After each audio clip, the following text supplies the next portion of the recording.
Hello everyone, welcome back to your favourite legal channel जहां law को समझा जाता है सिंपल लैंग्वेज में। आज हम बात करने वाले इंडिया के सबसे हिस्टोरिक और इम्पैक्टफुल जजमेंट की, Indira Sahane versus union of India 1992, जिसे मंडल कमीशन केस के नाम से भी जाना जाता है। यही वो केस है जिसमें सुप्रीम कोर्ट ने ये डिसाइड किया था कि रिजर्वेशन किसको मिलना चाहिए, कितना मिलना चाहिए और किस लिमिट तक मिलना चाहिए। 1970-80s के दौरान इंडिया में एक क्वेश्चन अराइज होता है कि how to ensure social justice without disturbing equality. To answer this, government ने एक मंडल कमीशन बनाया था और इसी से शुरुआत होती है एक लीगल जर्नी की, जो फाइनली सुप्रीम कोर्ट तक पहुंचती है एज इंदिरा सहाने केस। तो चलिए सबसे पहले इस केस के फैक्ट्स को समझ लेते हैं। 1979 में जनता पार्टी गवर्नमेंट ने एक कमीशन बनाया, that is Mandal commission under BP मंडल।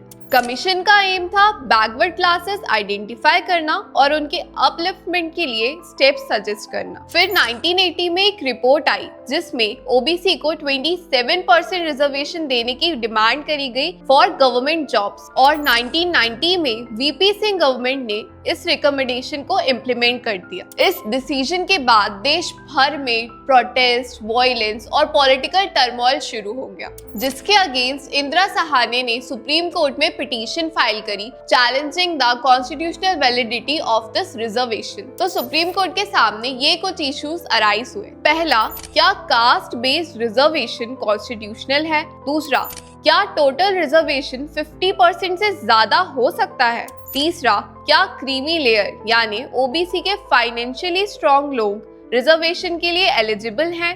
और चौथा, क्या प्रमोशन में भी रिजर्वेशन दिया जा सकता है? अब बारी आती है जजमेंट की। 1992 में सुप्रीम कोर्ट ने 9 जजेस की कॉन्स्टिट्यूशनल बेंच में 6:3 की मेजॉरिटी में ये जजमेंट देते हुए कहा कि रिजर्वेशन कॉन्स्टिट्यूशनल है, क्योंकि बैकवर्ड क्लासेस को रिजर्वेशन देना article 16 clause 4 of the constitution के अंदर वैलिड है, जो एम्पावर करता है स्टेट को to make provisions for reservation of appointment और post in favour of any backward classes of citizen that is not adequately represented in the state services. But total reservation 50% से ज्यादा exceed नहीं हो सकता और ओबीसी की जो इकोनॉमिकली एडवांस मेंबर है, दैट इज जो क्रीमी लेयर है, उनको भी रिजर्वेशन नहीं मिलेगा, क्योंकि उन्हें ऑलरेडी सोशल अपलिफ्टमेंट मिल चुका है और रिजर्वेशंस प्रमोशन में भी अलाउ नहीं है। लेटर ऑन अमेंडमेंट से इस पार्ट में कुछ चेंजेस भी आए, पर सुप्रीम कोर्ट ने ये कहा,